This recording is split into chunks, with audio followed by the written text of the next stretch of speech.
This is Golf in Massachusetts. I'm Stephen Hanjack, and in this episode, we make an island getaway to Nantucket.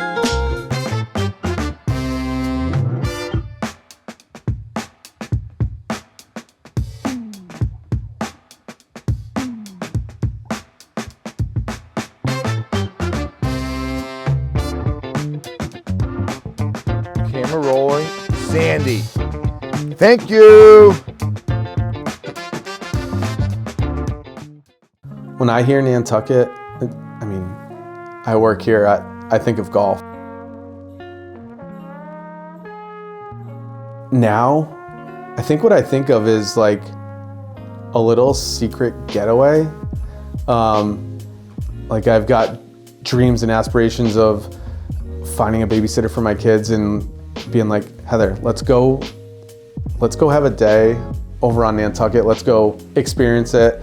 Secret in that it might be one of the most famous vacation destinations for the rich and famous in the world. However, anyone at least in Massachusetts, can go do this day trip, right? And it's not crazy. Like the idea of it's not crazy, but it's one of those cool experiences where both the lead up to it of that anticipation of like, all right, we're gonna do the boat thing. We're gonna do the Uber thing. We're gonna put ourselves in someone else's hands. You do all that, but then you think back to it after the fact too, and it's like, that was a more memorable round than probably any others I had during the fall. And I didn't necessarily shoot particularly well. The full experience, I guess it's a full experience. I think that's what I'm trying to say.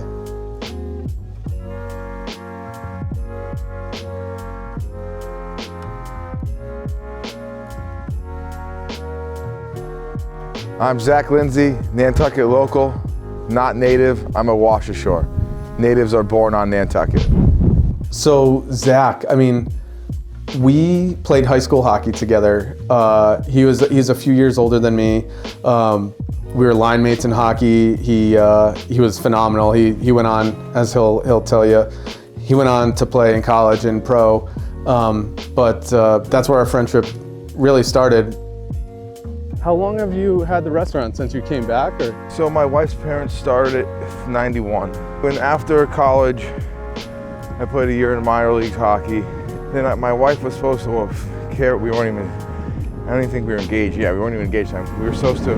She was supposed to move in with me, like in the same apartment building as a teen. But then I got traded the day after Christmas. After that year, she was working for Ralph Lauren at the time here, and she was able to transfer wherever she wanted to. She picked Charleston, we lived there for 2 years, then came back here in 10.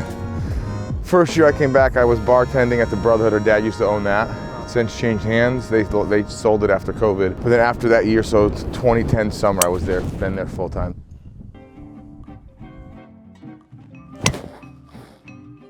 This is the ideal time. I saw on the board, they got the winter membership, so is this one? So Mike was just telling me they have 180 winter members, $750, and you can play as much golf as you want. I know, when we pulled up, because coming where we're coming from, everything looks so weird with the trees all dead and leaves everywhere. It's like this green oasis. Ryan Scotto and his crew do an amazing job here every day. We work well together.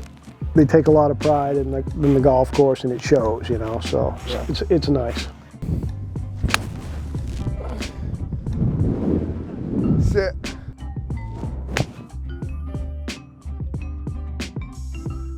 I hadn't seen Zach in years, and then the high school team got inducted into our Athletic Hall of Fame, and I saw Zach, and he was like, I'm on Nantucket now, and he had this energy that I was like, God, like what a fun person to be around. And then when we were trying to think of someone local and natural on Nantucket that we could lean into, I reached out, and he was like, let's do it.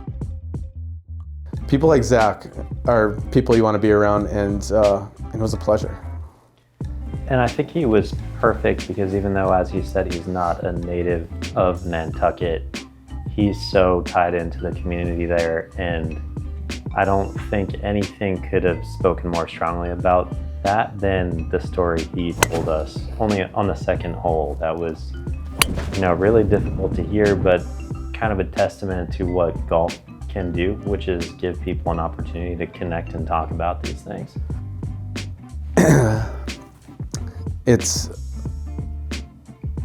Yeah, I don't even know where to go next with it.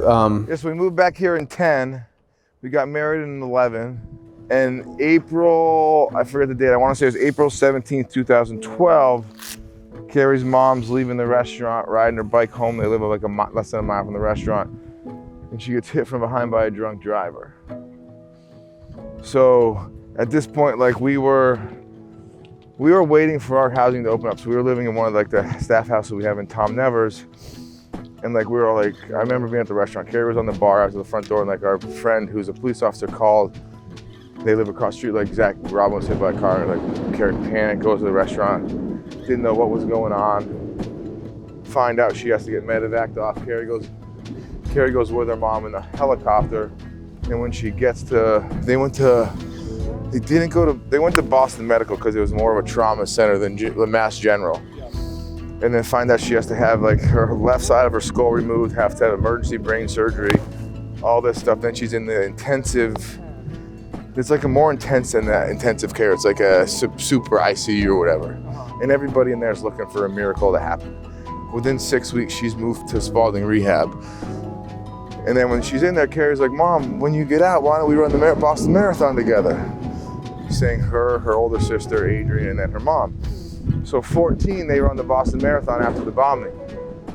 3 of them run it.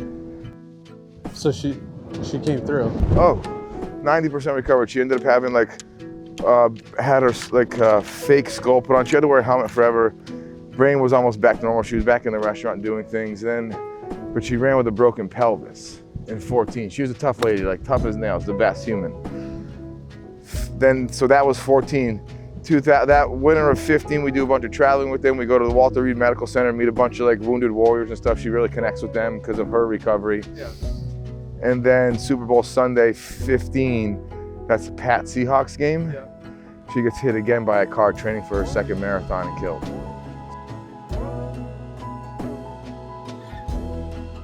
So that's what we started. I said before how we had the run yesterday. The run, this is our 10th anniversary of the Run for Robin, which was her mom. We started a foundation. We do a golf tournament every year here, but it's just the wildest story when I tell people like, are you 2 times? I'm like, yeah, it's nuts. You can't make it up. And both on Nantucket. This community out here is amazing. Yeah.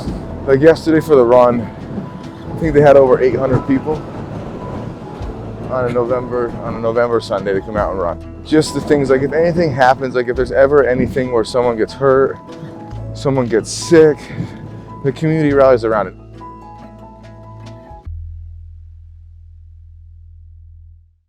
You know what's a real testament to the sickos that would love to play golf in this weather?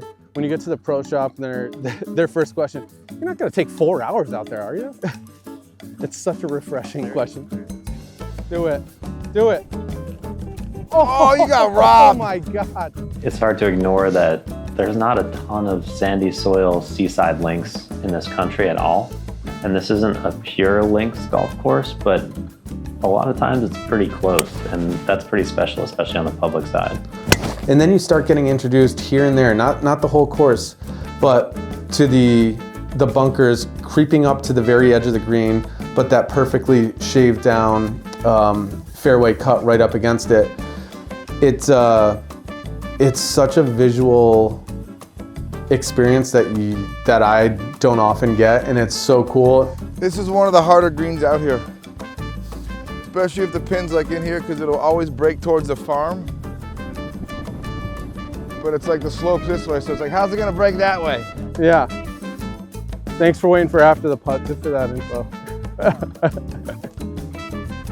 This will sound silly, but I almost want to play it more to miss in different spots to experience these corners that we can see from the drone footage. But if you were on the other side of the golf hole, you didn't even think about it. It's nice to experience a round of golf where the tree line is not dictating your route of playing. And I think that's probably one of the most fun aspects of links golf is you kind of choose your own adventure. There's the first one, tweet, tweet, tweet!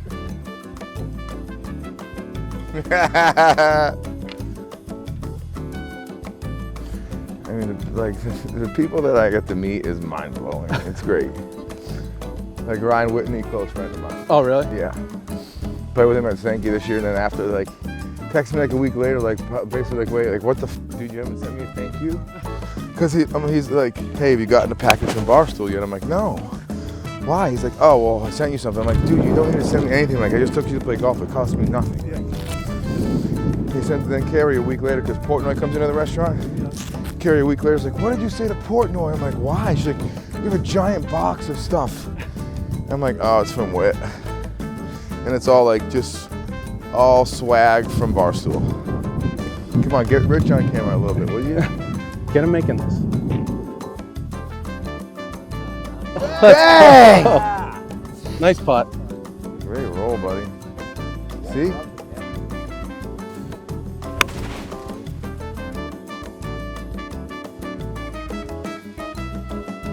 It's kind of amazing too that we chose Zach to be the guest because we thought he would be a good local feature who played golf.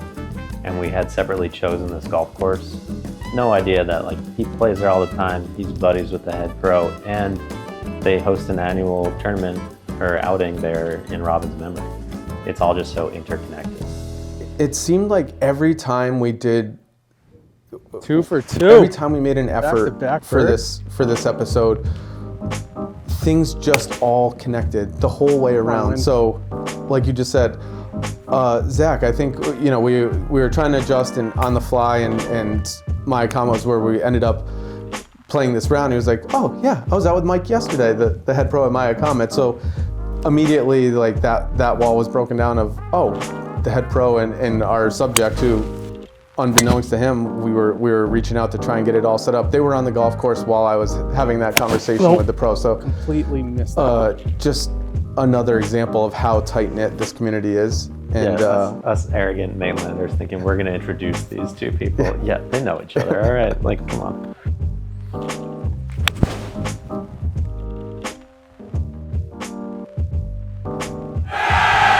We're dancing. I caught that so heavy.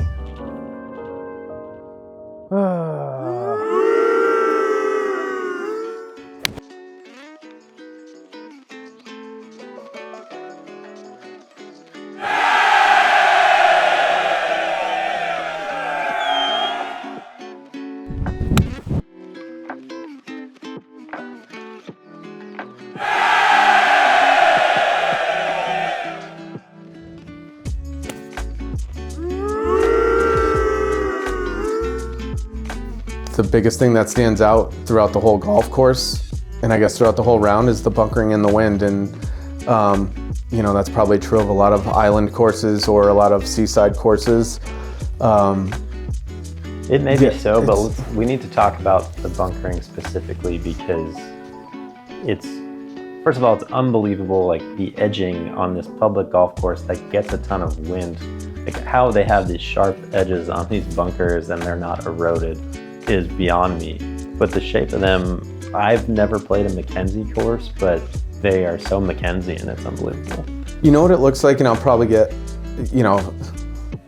some people riled up, but when you see it from an aerial view, it's so much different than what you think you're seeing from the ground level. But I come back to the 10th hole of Augusta, that bunkering down at the bottom of the hill that it's so famous, and it's the only bunker there that's from the original form, and it's not the rounded perfect.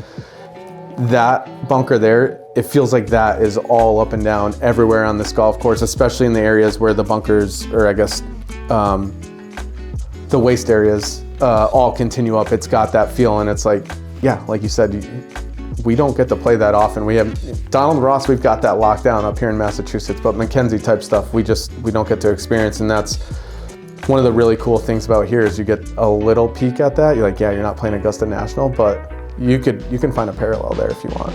The other thing that the bunkering does, it picks a few spots where they introduce the centerline bunker. They do it on 2, they do it on 17, and they do it on 18, so a little bit farther up. I think a lot of it gets experienced when you're dealing with the wind, whether it be probably on 17. Like I could see if you got one offline a little bit and then you're coming into the wind. Those two back to back with the revetted face bunkers, those bunkers don't get introduced to you until 17, and they just happen to be centerline bunkers. Kind of a cool, unique thing. This is gonna be the shot of the day here. It almost was. I almost hit the flag and hopped in. Camera rolling. Sandy. Thank you. The wind pushed that back for me too. That was missing left. This it? This the finisher? Yeah, last one, par 5. All right, let's get it. Yeah. When we talk about links, I think it's more like Scottish links than Irish links. It's not on these dramatic dunes. It's a pretty flat piece of land that kind of meanders around. And it is scoreable if the wind lies down, but if the wind kicks up, it's defensive and can put bunkers into play that you didn't know existed on the time that you played it in a friendly wind. And then even just like the ethos of the club itself, it's so friendly and unpretentious in a way that a lot of our great golf courses are not in this country. What a perfect clubhouse for what that golf course is, where it is. It's got the natural feel. I love the classic wooden shingles, the way that they are there. It gives it a warm feeling, it makes it fit the property, but kind of hides something special in there too. Yeah, and I think playing right into that patio on the last hole is another kind of like marker of Scotland in my head, like playing into Carnoustie's patio. It's of a place, you know, when you see that shingled clubhouse, you're on Nantucket. So I want to talk about the restaurant a little bit. It was one of those experiences where you look online, you're like, oh, we're going to a nice restaurant, and it's a friend of yours from a long time ago, and you want to go support and check it out and enjoy it. And as a huge seafood fan myself, like definitely looking forward to that meal. But then you talk to people after the fact, and I didn't realize, like, that's the spot. Like, that's where people go. Zach told all the stories. He became friends with Darrell Waltrip. I know that means nothing to a lot of people, but those that know NASCAR racing, like, he's as big of a name in the sport as there is. Those are the people that come through, the Jason Garretts of the world, the Ryan Whitneys and the Barstool guys, and then the food certainly delivered. It was one of the best meals I've ever had in my life.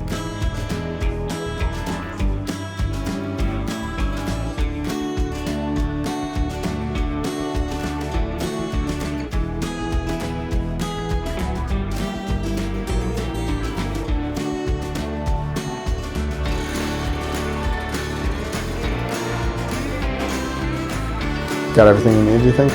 And go. Nice.